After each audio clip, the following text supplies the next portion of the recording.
everybody, and welcome to a beautiful Wednesday evening. It's 4th, and how you doing here? I want to be the first to congratulate Brian Cashman for growing back his balls. In the last 48 hours, the Yankees have added not one, but two left-handed bats to their lineup. The first being Alex Verdugo from the Boston Red Sox, which I don't know if I'm crazy about the idea of dealing with Boston. However, the kid plays a solid defensive outfield, hits 280, he's left-handed. He's going to probably look like Ed Sheeran with his beard shaved off, but as long as he plays ball, I don't particularly care. The big move, the creme de la creme, though, however, was a trade for Juan Soto today. Now, obviously, for the time being, both of them are one-year rentals, and it's going to be his job to re-sign them in the offseason. Hal's going to have to bust open the checkbook. But for the moment, shots have been fired. There's a message sent that the Yankees aren't going to stand mediocrity. This is just the beginning, however. There are still more pieces and moves that need to be made. Supposedly, they're still in on Yamamoto. Hopefully, they can get one more bat for the lineup. Although the lineup's looking pretty formidable right now. As long as Judge and LeMahieu are healthy, and Volpe and Austin Wells continue to mature, and Peraza plays out, and Rizzo gets healthy, it's looking pretty good. Verdugo may not hit for a lot of power, but he's a career 281 hitter. Soto's a career 284 hitter. Soto hit 275 this year, but he only hit 240 at Petco. I'm a firm believer that he can actually hit pretty much everywhere except for that stadium. So it'll be interesting to see what he does at Yankee Stadium. Now, it'll be a shame to see Michael King go, and it'll be a shame to see Higgy go. Odds are they're probably going to break Michael King anyway. Transitioning him from a relief pitcher to starter was probably not going to work out. I hope for his sake it does, but there's a higher probability he would get hurt. Higgy was a fun guy to have around. Higashioka, the home run stroker, as John would call him. It's a shame, but at the end of the day, it's Juan Soto. And the fact that what we gave up doesn't really seem to amount to Juan Soto is fantastic, because San Diego gave up the farm in order to get him. Now, granted, they had more years of control, and this is a one-year rental, but still, I think if everyone knew what the asking price was going to be, somebody else probably should have made a move too.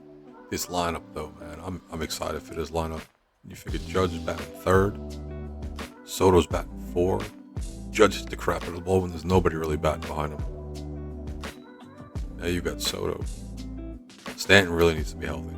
Either Stanton needs to be healthy or Glaber needs to pick it up a little bit. Somebody needs to sit behind Soto to protect him.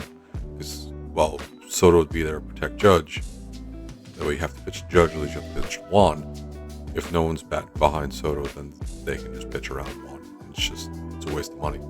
Now, according to StatMuse, Juan Soto has played 7 games at Yankee Stadium throughout his career. And in those 7 games, he's hitting .260 with an on-base percentage of .413 while hitting 4 home runs and a double.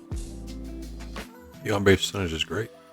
The batting average could be better, but at least every time he puts the ball in play, 5 out of 6 times it's going to be an extra base hit, which should knock in runs.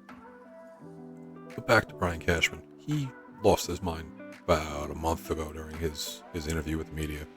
And it's good to see that he's found his way back to, the way we used to do things. Making moves, hopefully making smart moves, and getting some sort of a winning product back on the field. Now, for tonight, I commend him. I think he should take the night off, celebrate a little bit, and then get his ass back to work tomorrow and continue to put the rest of the team together. I also commend Hal for finally pulling the trigger and realizing that losing sucks, and that we're the goddamn Yankees, and we shouldn't be in the basement of the division. It's made for the Red Sox. I'm curious to see how the rest of the offseason plays out. I really still wish they go after Cody Bellinger, not because he's a big name, but because he's a good ball player, because his father used to play here, and he used to take batting practice when he was a kid at Yankee Stadium, and it'd be a nice story. And again, he's a phenomenal ball player. Now that he's healthy again, he's a phenomenal ball player. But listen, I don't expect them to spend mounds and mounds of money past what they usually do lately. I just wanted a competitive team on the field. So if they can find a way to grab another bat that can at least produce some numbers and be a contributor, then we'd be heading in the right direction. Hopefully they're not done shopping yet. Or maybe they've got no trade in the works. We'll have to see. But it's been a good start to the offseason. I am curious if maybe they entertain the idea of bringing back Gio Urshela. But I guess time will tell. Until next time, thanks for listening. Have a good one.